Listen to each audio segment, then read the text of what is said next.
Pemirsa, seiring perkembangan teknologi digital, pengaduan investasi ilegal masih marak hingga saat ini. Karena itu masyarakat diminta selalu waspada terhadap tawaran investasi ilegal. Hal tersebut diungkapkan Kepala Bagian Edukasi dan Perlindungan Konsumen OJK Regional 8 Bali, Nusa Tenggara, Ide Bagus Putusiwo Adnyana.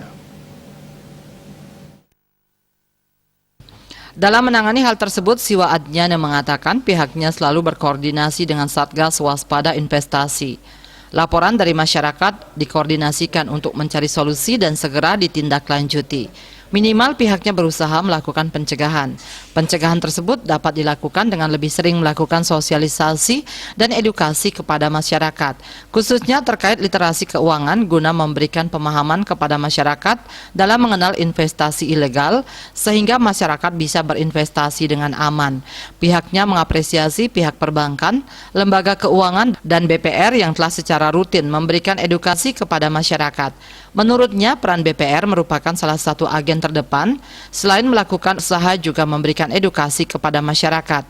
Dengan memberikan edukasi kepada masyarakat, diharapkan potensi terjeratnya kasus investasi ilegal bisa dihindari dan kasus investasi ilegal bisa diminimalisir. Widya Stuti, Bisnis Bali melaporkan.